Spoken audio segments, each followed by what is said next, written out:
لن ينال الله لحومها ولا دماؤها ولكن يناله التقوى منكم كذلك سخرها لكم لتكبروا الله على ما هداكم وبشر المحسنين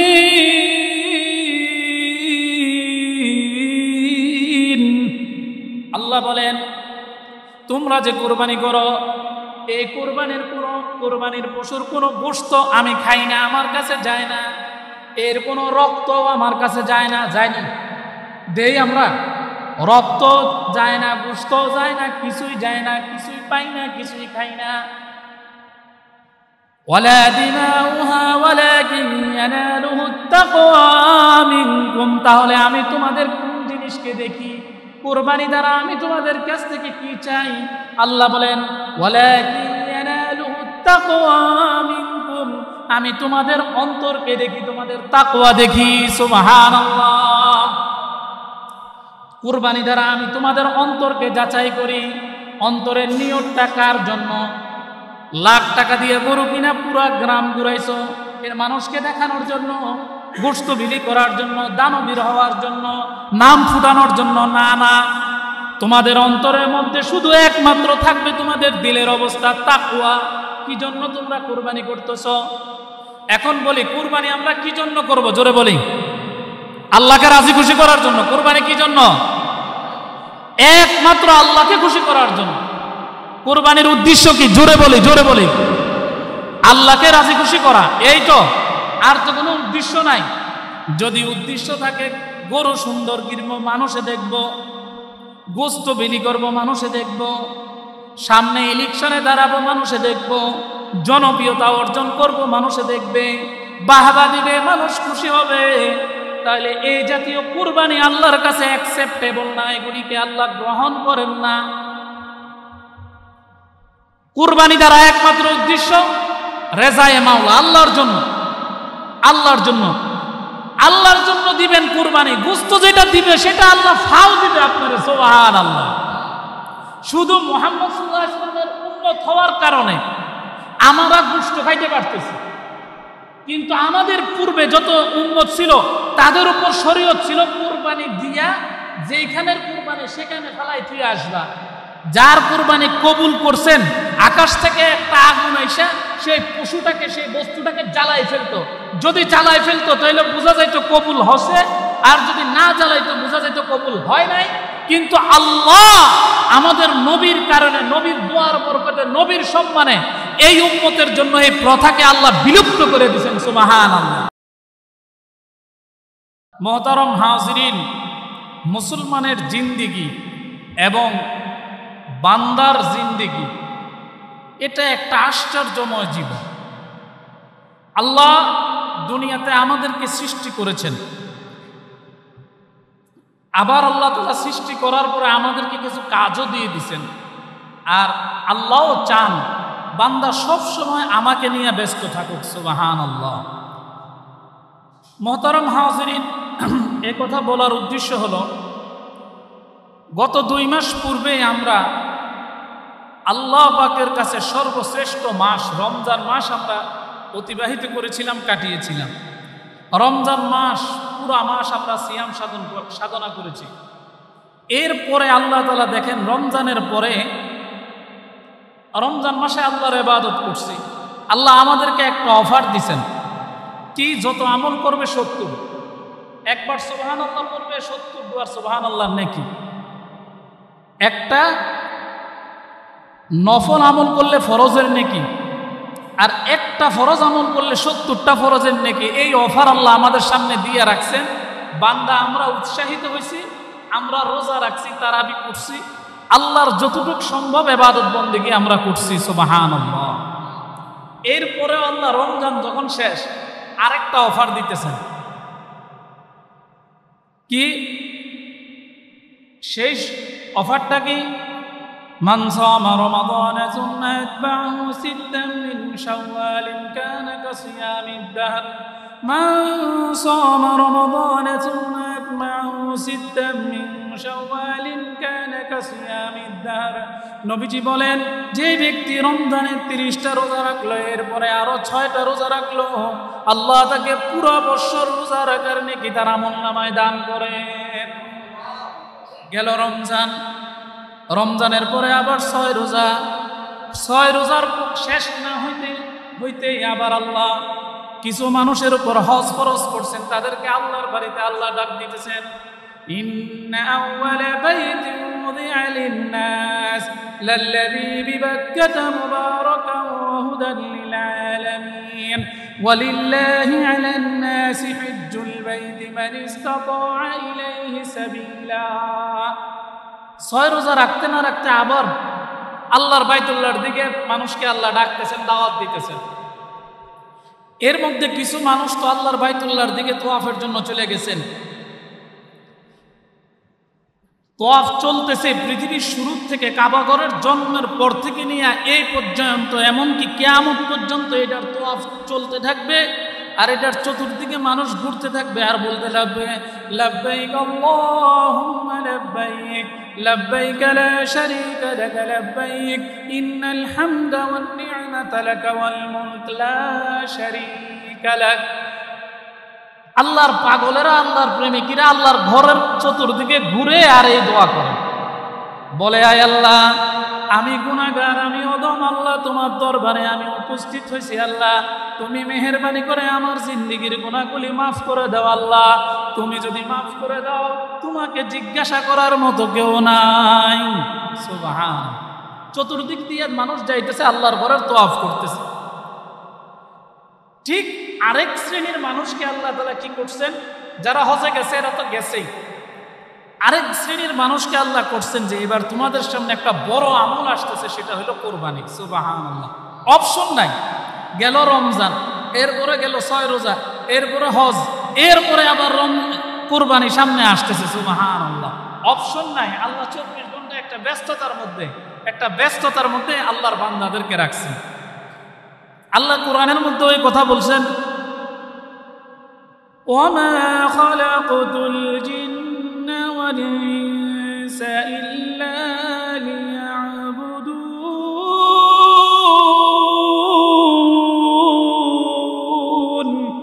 আল্লাহ বলে বান্দা আমি তোমাদেরকে জিন আর ইনসানকে আমি বানাইছি শুধু আমার ইবাদতের জন্য। সুবহানাল্লাহ। সব মুসলমানের সমস্ত কাজ ইবাদত, সমস্ত কাজ। আপনারা যারা বাসার থেকে গোসল কইরা অজু কইরা পাক পবিত্র হয়ে মসজিদে আসছেন, প্রত্যেক কদমে আল্লাহ তাআলা এক এক বছরের নফল ইবাদতের নেকি আল্লাহ আপনাদের আমলনামায় দান করছে। সুবহানাল্লাহ।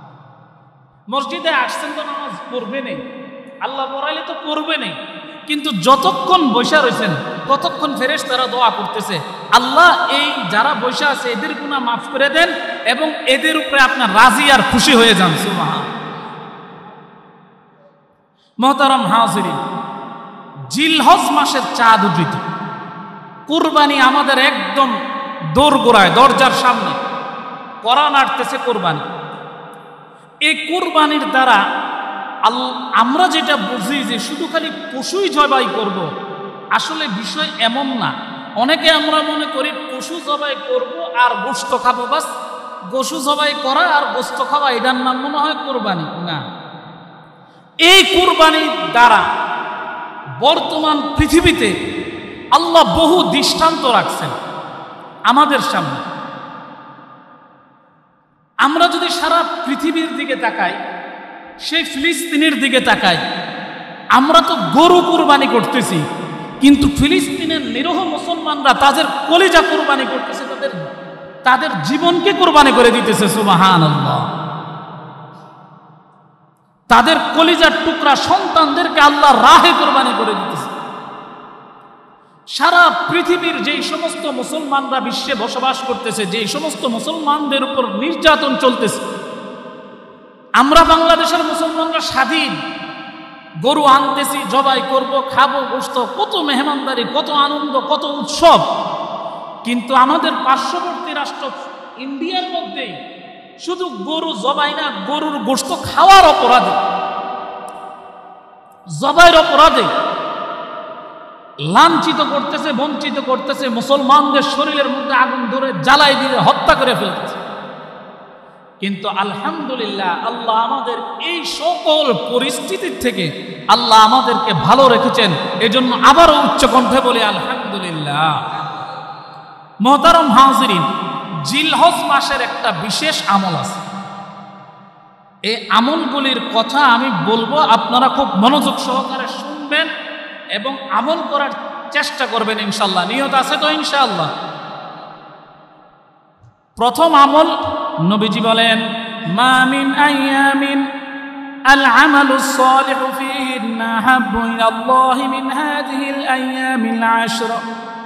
নবীজি বলেন, বছরের মধ্যে যতগুলো দিন আছে, সবগুলো দিনের মধ্যে, এই সবগুলো দিনের মধ্যে সবচেয়ে আল্লাহর নিকট প্রিয় দিন, ভালো দিন হইল জিলহজ মাসের প্রথম 10 দিন।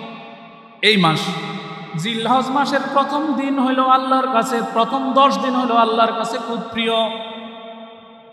আহাব্বু ইলাল্লাহ, আল্লাহ ভালোবাসেন এই 10টা দিনকে। এই 10 দিনের আমল আল্লাহর কাছে সবচেয়ে বেশি প্রিয়।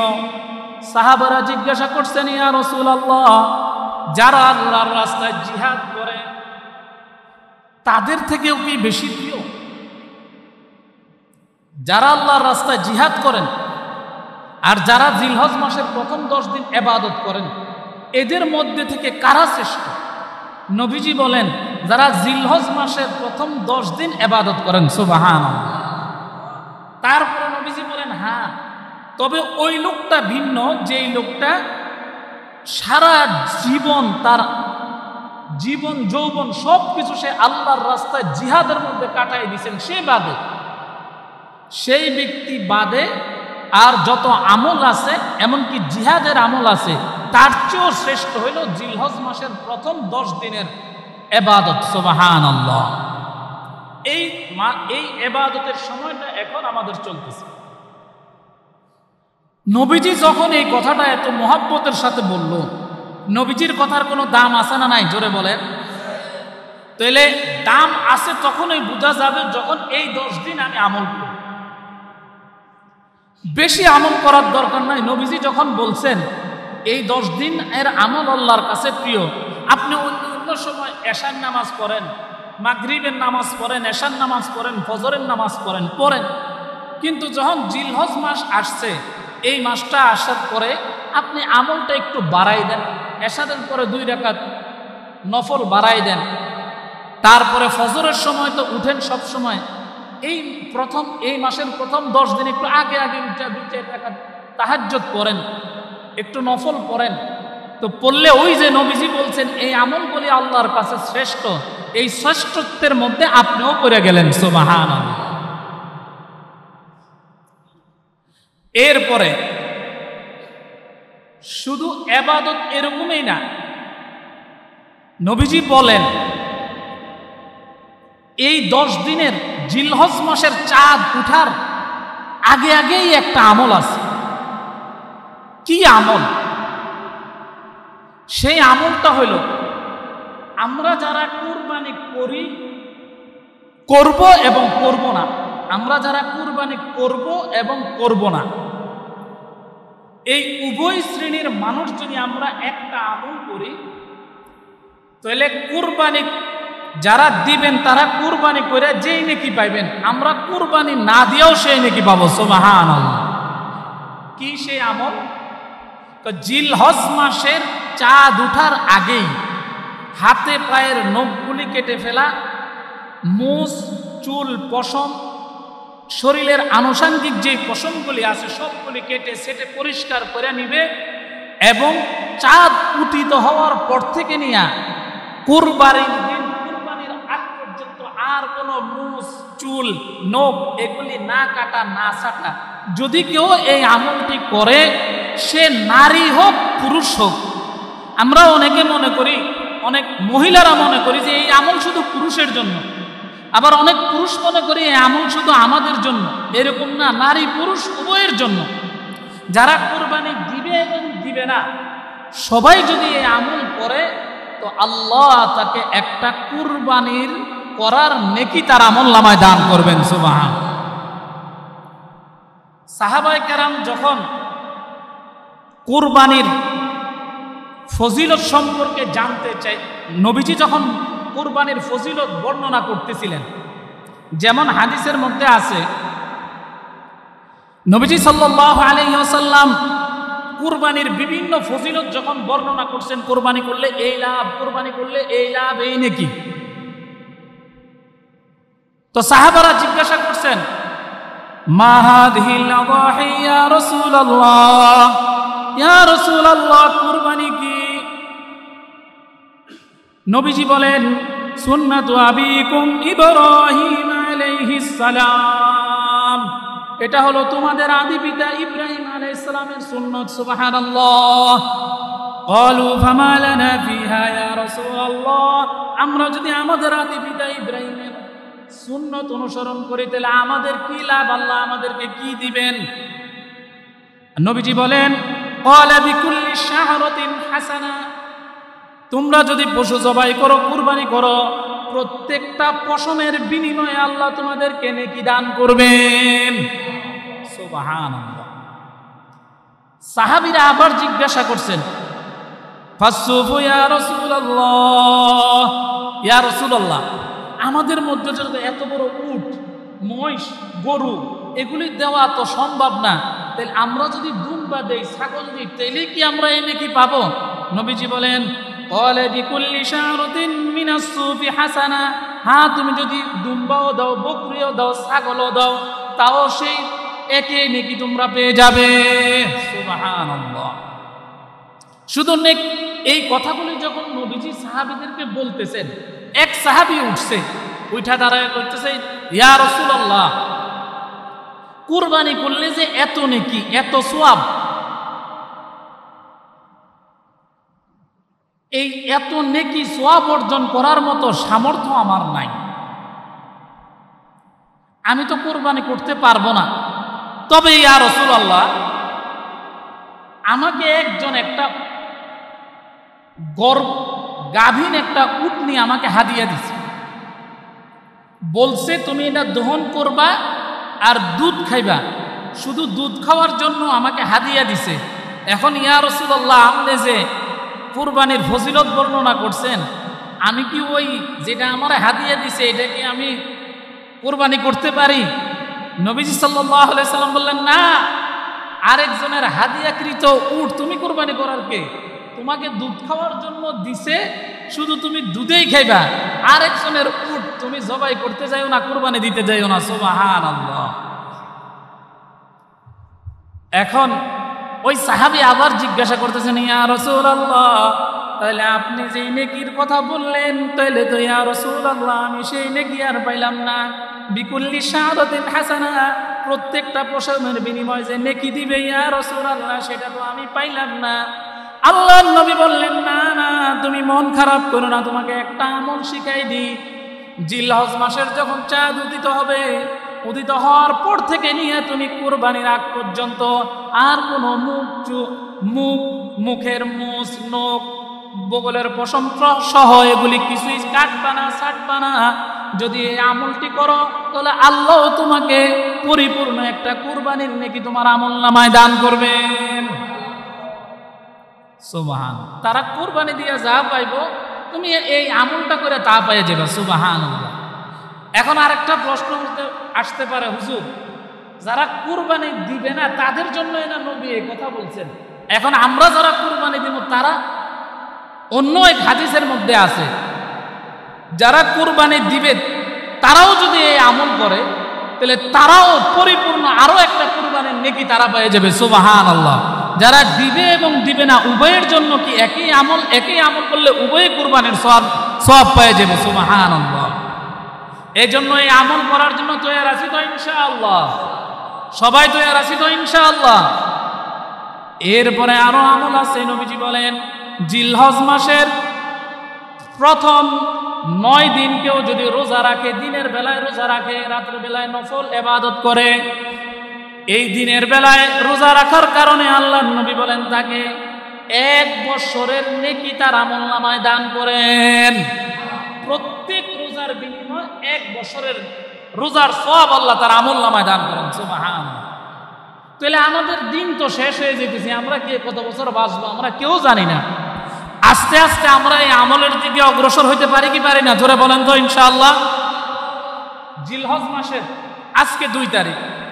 অনেক মানুষই ইনশাআল্লাহ রোজা রাখতেছেন, আমাদের উস্তাদেরা রোজা রাখেন, অনেক মুরব্বীরা রোজা রাখেন, বিশেষ করে মা বোনরা মহিলারা এই রোজাগুলি রাখেন। এখন যদি অনেকে চিন্তা করেন, হুজুর বলছে তো 1 তারিখ থেকে 9 তারিখ পর্যন্ত রোজা রাখার কথা, এখন তো 2 দিন গেছে, আমরা কি করব?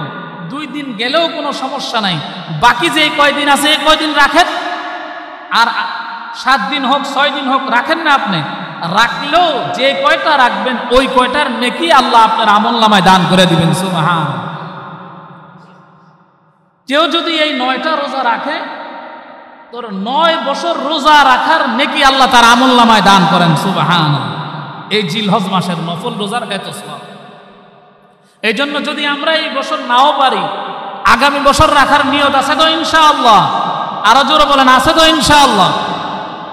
অনেক মানুষই গত বছরের আগে বলছে, হুজুর এই যে রমজানের পরে যে 6 রোজা, এই রোজা রাখতে আমাদের খুব কষ্ট হয় হুজুর, এত বড় দিন কিভাবে রাখবো? কিন্তু আলহামদুলিল্লাহ এই বছর আইসা যারা গত বছরের আগের বছর বলছে হুজুর রোজা রাখতে কষ্ট হয়, এই বছর আইসা তারা আগেই লাভবাহিক, হুজুর এবার আমি 6 রোজা পুরা রাখবো ইনশাআল্লাহ। এরকম এই মসজিদে অনেকে রাখছে। সুবহানাল্লাহ। কোন জোরে সরে। একটু হিম্মত করলেই হয়, একটু চেষ্টা করলেই হয়। ডায়েট কন্ট্রোল করার জন্য কত কিছু খান, ওষুধ খান, তারপরে কবিরাজি চিকিৎসা করেন, কত কিছু খান।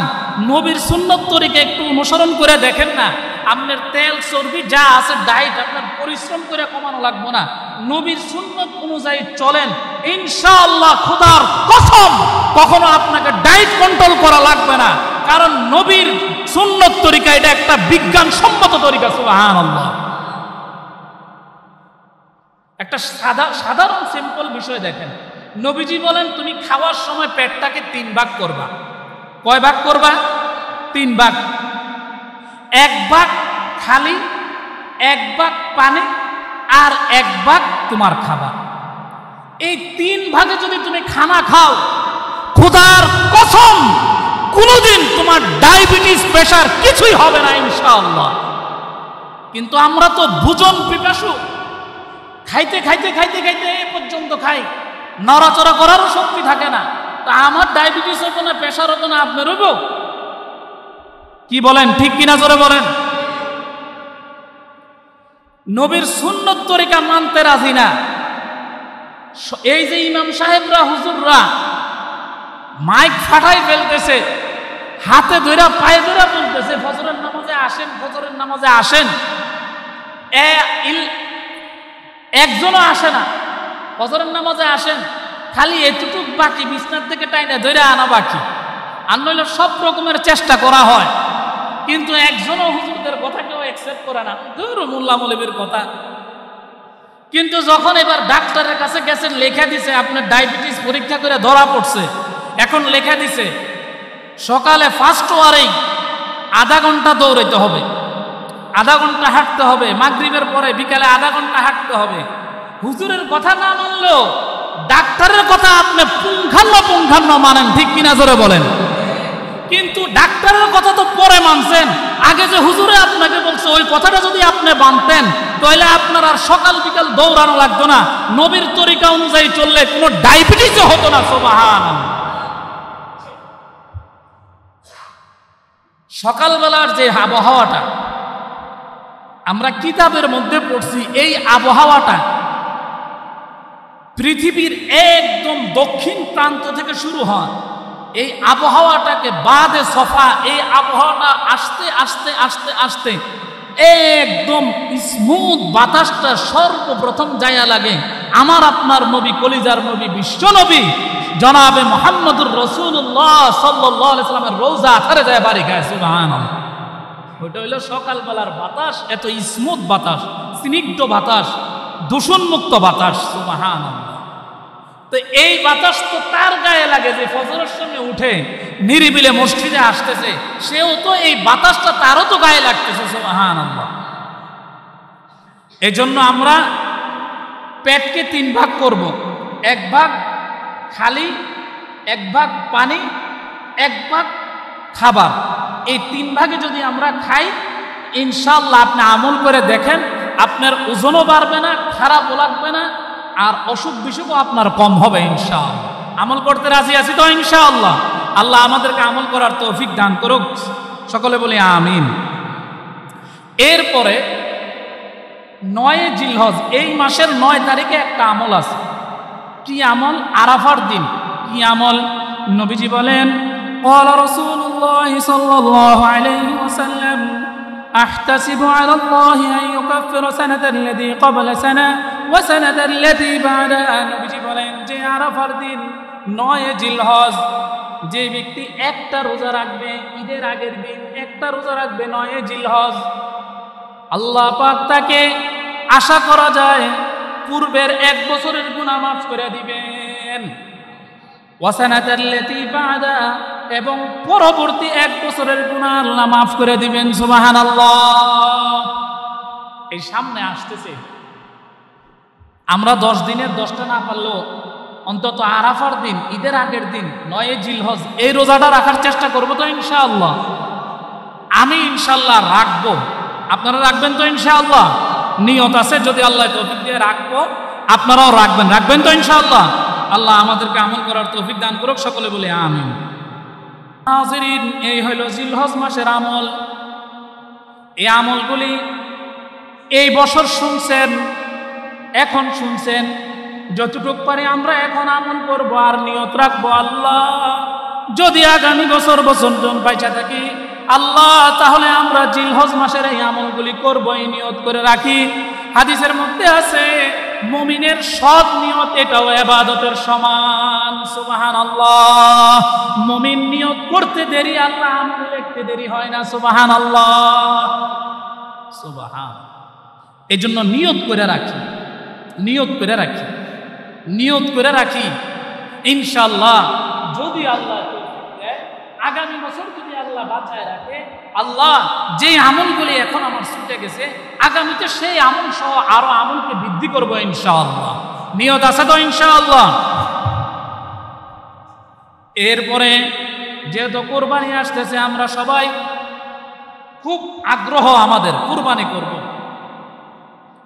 গরু কিনবো, গোশত খাবো, আত্মীয় স্বজনদেরকে বিলাবো, এরকম একটা মনের মধ্যে সবারই তো এই আশা আছে। কি বলেন, আছে না নাই? যদি থাকে তাহলে নেকি পাইবেন, আর যদি না থাকে তাহলে নেকির থেকে মাহরুম হয়ে যাবেন। আছে না নাই? জোরে বলেন, আরো জোরে বলেন, আছে না নাই? আল্লাহ সকলকে কুরবানি করার মতো তৌফিক দান করুক, সকলে বলি আমিন। কুরবানির ইতিহাস এবং আলোচনা অনেক বিশাল। আমি ইতিহাস আপনারা অনেকে জানেন, এজন্য ইতিহাস আমার বলার উদ্দেশ্য না।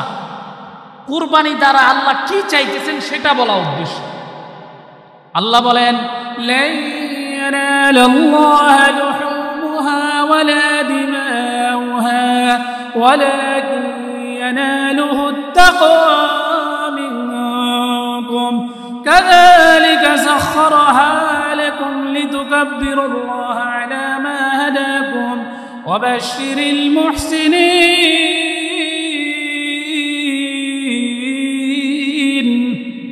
আল্লাহ বলেন, তোমরা যে কোরবানি করো, এই কোরবানির পশুর কোনো গোশত আমি খাই না, আমার কাছে যায় না, এর কোনো রক্ত আমার কাছে যায় না, যায়নি দেই আমরা, রক্ত যায় না, গোশত যায় না, কিছুই যায় না, কিছুই পাই না, কিছুই খাই না।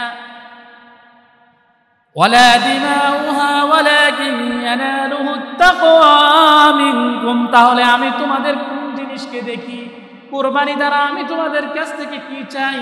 আল্লাহ বলেন, ওয়ালাকিন ইয়ানালুহুত তাকওয়া মিনকুম, আমি তোমাদের অন্তরকে দেখি, তোমাদের তাকওয়া দেখি। সুবহানাল্লাহ। কুরবানি দ্বারা আমি তোমাদের অন্তরকে যাচাই করি। অন্তরের নিয়তটা কার জন্য? লাখ টাকা দিয়ে গরু কিনা পুরা গ্রাম ঘুরাইছো, এর মানুষকে দেখানোর জন্য, গোশত বিলি করার জন্য, দানবীর হওয়ার জন্য, নাম ফুটানোর জন্য, না না, তোমাদের অন্তরের মধ্যে শুধু একমাত্র থাকবে তোমাদের দিলের অবস্থা তাকওয়া। কি জন্য তোমরা কুরবানি করতেছ? এখন বলি, কুরবানি আমরা কি জন্য করব? জোরে বলি, আল্লাহকে রাজি খুশি করার জন্য। কুরবানি কি জন্য? একমাত্র আল্লাহকে খুশি করার জন্য। কুরবানির উদ্দেশ্য কি? জোরে বলি, জোরে বলি, আল্লাহকে রাজি খুশি করা, এই তো, আর তো কোনো উদ্দেশ্য নাই।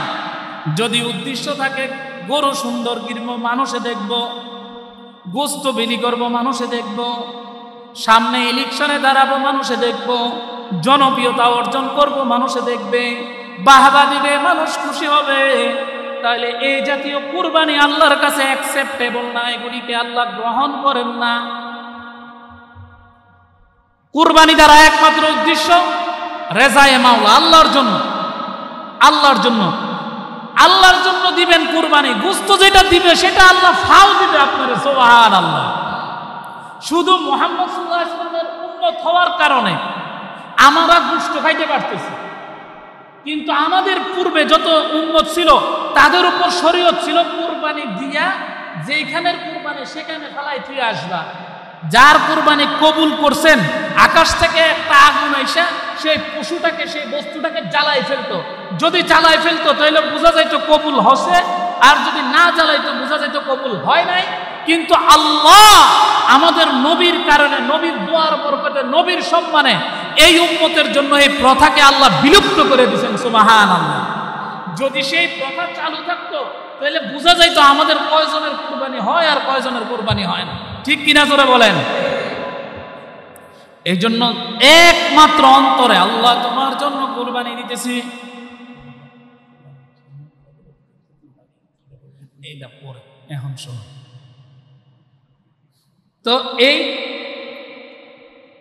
তাহলে কুরবানি করার দ্বারা উদ্দেশ্য শুধু একমাত্র আল্লাহ, একমাত্র আল্লাহ। আল্লাহ, আল্লাহর নবী অন্য হাদিসের মধ্যে বলেন, ইন্নাল্লাহা লা ইয়ানজুরু ইলা সুওয়ারিকুম ওয়া আমওয়ালিকুম ওয়ালাকিন ইয়ানজুরু ইলা কুলুবিকুম।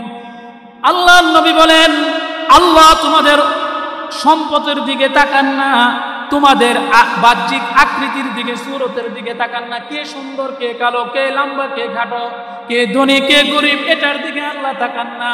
ওয়ালাকিন ইয়ানজুরু ইলা কুলুবিকুম, আল্লাহ তোমাদের অন্তরের দিকে দেখেন। তোমাদের অন্তরটা কোন দিকে ধাবিত, তোমাদের অন্তরের অবস্থা আল্লাহ দেখেন, আল্লাহ আর কিছুই দেখেন না, সুবহানাল্লাহ।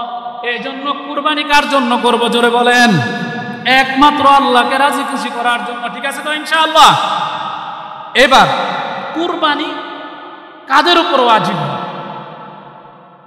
এই বিষয়টাও আমাদের জানা দরকার। আমাদের সমাজে অধিকাংশ মানুষের উপর কোরবানি ওয়াজিব হয়, কিন্তু আমরা কোরবানি দেই না। অন্য অন্য দিনে, অন্য অন্য মাসে আমাদের খাওয়া দাওয়া, পোশাক আশাক, বাজার, মার্কেটিং, লাইটিং, ফাইটিং, সাইটিং যা আছে সব চলে, খালি কুরবানির সময় এসে আমাদের উপরে ঠাডা পড়ে। এই কথাটা ঠিক না বেঠিক? জোরে বলেন। কুরবানি শুধু দিলের অবস্থাটা, দিলটাকে শুধু পরিবর্তন করা। আপনার সমর্থ আছে, আপনি একটা ছাগল দেন, আপনার অর্থ কম, একটা ছাগল দেন, তাও আল্লাহর জন্য দেন। আর তার চেয়ে আর একটু ডেভেলপ উন্নত, তাহলে আপনি এক নামে 7 নামে কুরবানি করা যায়, এক নাম কারোর সাথে শরীক হন, 20,000 30,000 এরকম দিয়ে আপনি শরীক হন না। আর 20-25 হাজারের টাকা এখনো ভাগ, কুরবানি ভাগ আছে, পাওয়া যায়, আলহামদুলিল্লাহ এখনো পাওয়া যায়, 10,000ও পাওয়া যায়, তো শরীক হন না।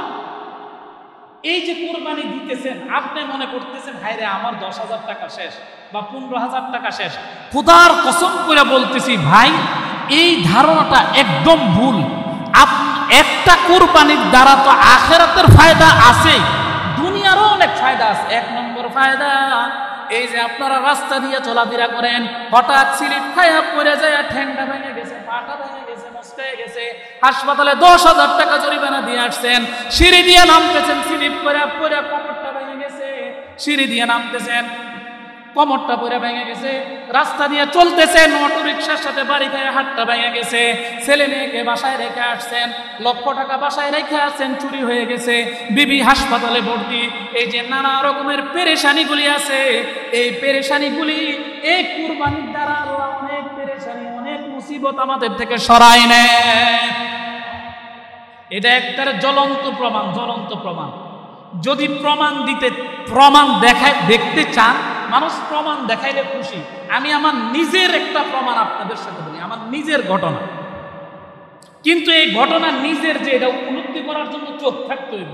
আর যদি আপনি কানা হন, তাহলে তারা আপনারে বোঝানোর মতো সমর্থ আমার নাই। আমার জীবনের একটা ঘটনা, আমার ছেলে ছোটটা, যেটা ইউসুফ, খুব অসুস্থ, ইউনুস অসুস্থ, তা হাসপাতালে অসুস্থ, আলহামদুলিল্লাহ চিকিৎসা করানোর পর সুস্থ। তো সুস্থ হওয়ার পরে আসছে, তখন আমার আম্মা জীবিত, কুরবানি আসছে।